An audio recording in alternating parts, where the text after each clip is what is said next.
महानगरपालिकेच्या निवडणुकीचं वातावरण तापलेलं असताना सांगली खुनाच्या घटनेनं हादरली आहे. पूर्ववैमनस्यातून आणि रात्री झालेल्या तत्कालीन कारणातून चेतन आप्पासाहेब तांदळे या युवकाचा धारदार शस्त्राने मानेवर आणि पोटात वार करून निर्घृण खून करण्यात आलाय. एका उमेदवाराच्या कार्यालयासमोर हा खून झाल्याने खळबळ उडाली होती. दरम्यान मृत चेतन तांदळे यांनी शुक्रवारी रात्री दाबेली गाड्यावर संशयित सुजल उर्फ पाप्या चंद्रकांत वाघमोडे याला कानाखाली मारली होती. त्यामुळे सुजलने मामा तसेच 2 साथीदारांना घेऊन चेतनचा धारदार शस्त्राने खून केल्याचं तपासात निष्पन्न झाले. संशयित सुजल उर्फ पाप्या वाघमोडे, भाऊ शुभम चंद्रकांत वाघमोडे, राहुल जाधव, सुरतचा मामा विनोद डांगे यांच्याविरुद्ध खुनाचा गुन्हा दाखल झाला. या प्रकरणी पोलिसांनी विनोद डांगे याला ताब्यात घेतले. मृत चेतन हा पोलीस रेकॉर्डवरील गुन्हेगार आहे. गतवर्षी कर्नाळ येथे तरुणाचा खून झाला होता, तेव्हा अल्पवयीन असलेल्या चेतन विरुद्ध गुन्हा दाखल झाला होता. त्यामध्ये तो जामिनावर मुक्त झाला होता. मृत चेतन हा सायंकाळी कमरेला चाकू लावूनच फिरत होता. त्याने सुजलला चापट मारली तेव्हाही चाकू होता. त्याला अडवून चौघांनी हल्ला केला तेव्हा त्याने कमरेचा चाकू बाहेर काढला, परंतु त्याला प्रतिकार करण्याची संधी मिळालीच नाही. कर्नाळ येथे मार्च 2025 मध्ये खांब का लावतोयस म्हणून सत्यजित विकास कांबळे याचा सख्या चुलत भावांसह 5 जणांनी कोयत्याने काठीने वार करून खून केल्याचा प्रकार घडला. तेव्हा मृत चेतन याने सुजलला कानाखाली चापट मारली तेव्हा मामा विनोद डांगे सोबत होता. मारहाणीचा बदला म्हणून सुजलने भाऊ शुभम, मामा विनोद आणि साथीदार राहुल याच्या मदतीने चेतनचा खून केलाय. मामा आणि 2 भाचे खुनात अडकल्याची परिसरात चर्चा रंगली आहे. राज्यात सत्ता टिकवण्यासाठी भाजपच्या मंडळींनी फोडाफोडी करून राज्यातील राजकारणाचा बट्ट्याबोळ केलाय. भाजपने राजकारण नासवलं, आता जनतेने ओळखावे. महापालिकेच्या निवडणुकीत त्यांना धडा शिकवावा असे आवाहन काँग्रेसचे ज्येष्ठ नेते माजी मंत्री बाळासाहेब थोरात यांनी केले. तर महाविकास आघाडीसाठीचे 3ही नेते एकत्र आले, त्यामुळे आघाडीचाच महापौर होईल असा विश्वासही त्यांनी व्यक्त केलाय. महापालिकेच्या निवडणुकीच्या प्रचार सभेसाठी काँग्रेसचे ज्येष्ठ नेते माजी मंत्री बाळासाहेब थोरात सांगलीत आले होते. त्यांची हिराबाग कॉर्नर येथे प्रचार सभा झाली, यावेळी ते बोलत होते. त्या सभेला विश्वजित कदम, विशाल पाटील आणि जितेश कदम उपस्थित होते. बाळासाहेब थोरात म्हणाले, स्वातंत्र्यानंतर राज्यात अभूतपूर्व गोंधळ निर्माण झालाय. सत्तेसाठी भाजपची धडपड सुरू असते, सत्ता वाचवण्यासाठी त्यांचा प्रयत्न असतो, त्यामुळे राज्याच्या राजकारणाचा बट्ट्याबोळ झालाय. विधानसभेत काय चालतं हे देखील दुर्दैव आहे. सेटलमेंटचे राजकारण सुरू आहे, त्यामुळे आता चुकणाऱ्यांना जनतेने प्रश्न विचारणं आवश्यक आहे. भाजपाला कोणत्याही परिस्थितीत मदत करणे चुकीचं ठरणार आहे.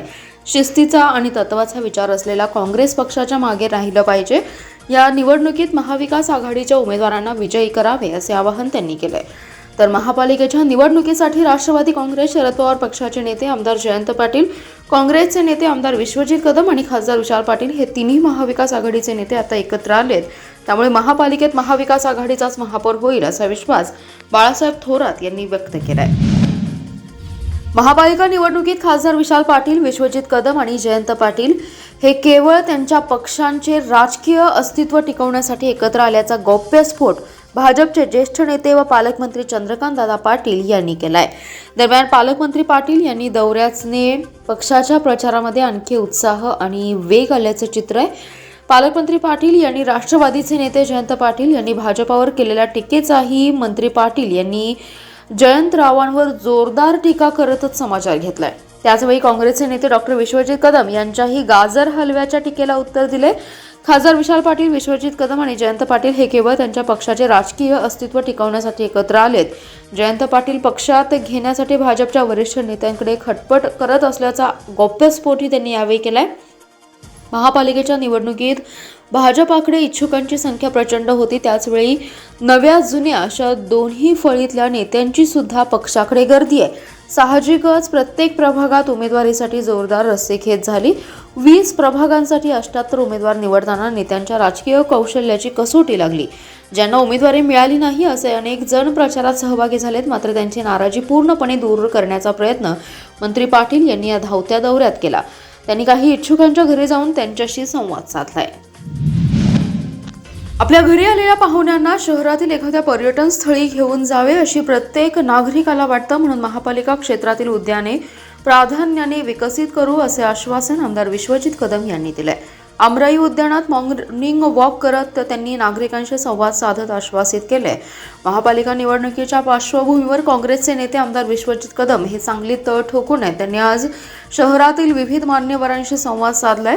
शहरातील आमराई उद्यान तसेच बापटमाळा येथील महावीर उद्यान परिसरात जाऊन त्यांनी मॉर्निंग वॉक करत नागरिकांच्या समस्या जाणून घेतल्या. यावेळी बोलताना विश्वजित कदम म्हणाले, काँग्रेस व राष्ट्रवादी काँग्रेसची सत्ता असताना महावीर उद्यान, आमराई उद्यान, चिल्ड्रन्स पार्क अशी उद्याने विकसित केली होती. आता या शहरातील प्रत्येक प्रभागात अशी उद्याने विकसित झाली पाहिजेत या मताचे आम्ही आहोत. ज्येष्ठ नागरिकांसाठी नाना नानी पार्क, चिमुकल्यांच्यासाठी चिल्ड्रन्स पार्क उभारण्यासाठी काँग्रेस आणि राष्ट्रवादी काँग्रेस पार्टी शरदचंद्र पवार कटिबद्ध आहे. यावेळी जितेश कदम उपस्थित होते. भाजपा किसान मोर्चा प्रदेशचे माजी सरचिटणीस संदीप गिड्डे पाटील यांची पक्षशिस्तभंग आणि पक्षविरोधी कारवाया केल्याप्रकरणी पक्षातून तात्काळ हकालपट्टी करण्यात आली आहे. पक्षाच्या बैठकीत सर्वानुमते हा निर्णय घेण्यात आला. पक्षाच्या प्राथमिक सदस्यत्वासह सर्व पदांवरून त्यांना बडतर्फ करण्यात आल्याची माहिती ग्रामीण जिल्हाध्यक्ष सम्राट महाडिक यांनी दिली आहे. जिल्हाध्यक्ष महाडिक म्हणाले, गिड्डे पाटील हे मूळ कवटेमंकाळ तालुक्यातील नांगोळे गावचे आहेत. तासगाव तालुक्याशी त्यांचा कोणताही अधिकृत संबंध नाही. मात्र त्यांनी तासगाव नगर परिषदेच्या निवडणुकीत जाणीवपूर्वक हस्तक्षेप करून भाजपचं नुकसान केलं. कवटेमंकाळ तालुक्याचे मंडल अध्यक्ष उदयराजे भोसले, तासगाव ग्रामीण मंडल अध्यक्ष स्वप्नील पाटील तसेच तासगाव नगरपालिकेचे प्रभारी अनिल लोंढे यांनी गिड्डे पाटील यांच्या विरोधात लेखी तक्रारी दिल्या होत्या. या तक्रारी प्रदेशाध्यक्ष रवींद्र चव्हाण व पालकमंत्री चंद्रकांतदादा पाटील यांच्या निदर्शनास आणून देण्यात आल्या. यानंतर नेत्यांच्या आदेशानुसार पक्षविरोधी कारवाया आणि शिस्तभंग करणाऱ्या संदीप गिड्डे पाटील यांना भाजपमधून तात्काळ हकालपट्टी करण्याचा निर्णय घेण्यात आलाय. पक्षाच्या विरोधात काम करणाऱ्यांवर कठोर कारवाई केली जाईल असा इशारा जिल्हाध्यक्ष महाडिक यांनी दिला. यावेळी उदयराजे भोसले, स्वप्नील पाटील, अनिल लोंढे उपस्थित होते.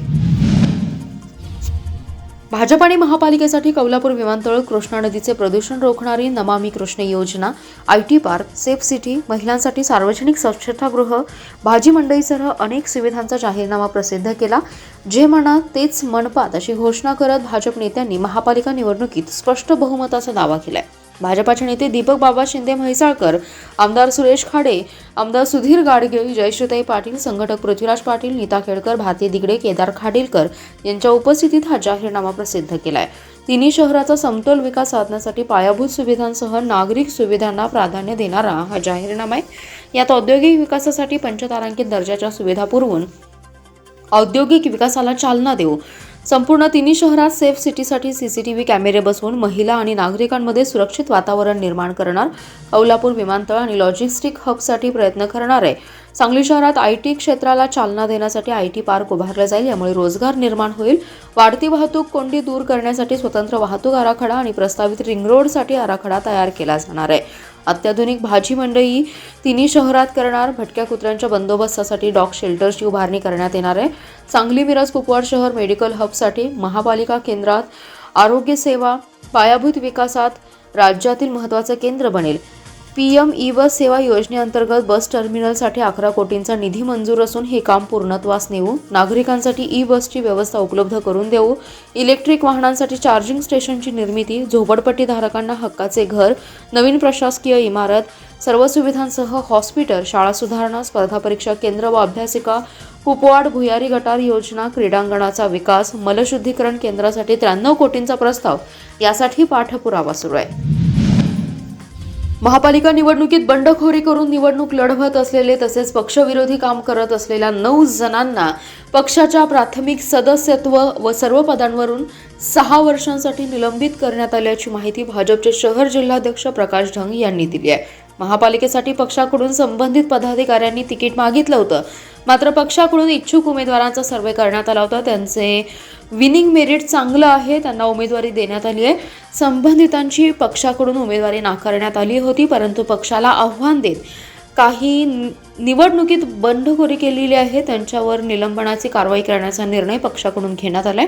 निलंबित करण्यात आलेल्यांमध्ये माजी नगरसेवक युवराज बावडेकर, भाजपाच्या अनुसूचित जाती सेलचे शहर जिल्हाध्यक्ष सुजित कुमार काटे, माजी नगरसेविका कल्पना कोळेकर, माजी नगरसेविका सोनाली सागरे, रवींद्र ढगे, दीपक माने, अक्षय पाटील, प्रियानंद कांबळे, महेश सागरे यांचा समावेश आहे. माजी नगरसेवक बावडेकर हे भाजपमधून इच्छुक होते, मात्र उमेदवारी न मिळाल्याने बंडखोरी करून शिवसेनेच्या उमेदवारीवर निवडणूक लढवत आहेत. सुजित काटे हेही शिवसेनेच्या उमेदवारीवर निवडणूक रिंगणात आहेत. माजी नगरसेविका कल्पना कोळेकर अपक्ष उमेदवार आहेत. माजी नगरसेविका सोनाली सागरे यांचे बंधू महेश सागरे हे शिवसेनेतून निवडणूक लढवत आहेत. शिवसेना प्रचारात त्या सक्रिय झालेत. रवींद्र ढगे हेही शिवसेनेच्या उमेदवारीवर लढत आहेत. दीपक माने, अक्षय पाटील यांनी काँग्रेसमध्ये प्रवेश केलाय. प्रियानंद कांबळे हे विरोधी उमेदवाराच्या प्रचारात आहेत, त्यामुळे त्यांना पक्षातून 6 वर्षांसाठी निलंबित करण्यात आलं असल्याचं शहर जिल्हाध्यक्ष ढंग यांनी सांगितले. सांगलीवाडीत काँग्रेस व राष्ट्रवादी काँग्रेस शरद पवार पक्षाच्या महाविकास आघाडीला जनतेने उत्स्फूर्तपणे प्रतिसाद मिळत असून विरोधी भाजपच्या पायाखालची वाळू घसरली आहे. त्यामुळे दडपशाही सुरू झाली आहे. पण जनता 15 तारखेला मतदानातून भाजपला उत्तर देईल असा आरोप महाविकास आघाडीचे उमेदवार अभिजित कोळी यांनी केलाय. दरम्यान महाविकास आघाडीचे उमेदवार व कार्यकर्त्यांनी शनिवारी काळ्या फिती लावून प्रचार करत निषेध नोंदवला. सांगलीवाडीत राष्ट्रवादी काँग्रेस शरद पवार पक्षाकडून अभिजित कोळी तर काँग्रेसकडून दीपाली पाटील व अश्विनी कदम निवडणूक रिंगणात आहेत. अभिजित कोळी म्हणाले, गेल्या 8 दिवसात सांगलीवाडीत महाविकास आघाडीच्या उमेदवारांचा प्रचार सुरू आहे. विकास कामे झालेली नाही, त्यामुळे जनतेमध्ये सत्ताधारी भाजप विरोधात तीव्र नाराजी.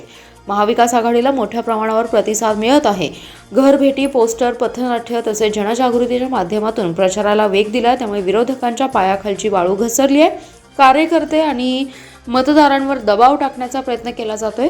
बाहेरून येणाऱ्या प्रचारकांना अडवण्याचे प्रकार घडत असल्याचा आरोपही अभिजित कोळी यांनी केलाय. पण जनतेने घाबरू नये.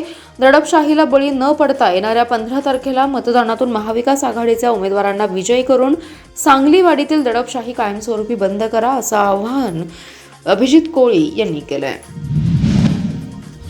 माधवनगरमधील एका मिरची मसाल्याच्या गोडाऊनसह 3 दुकानांना भीषण आग लागली आहे. या आगीत दुकानातील सर्व साहित्य जळून खाक झालं.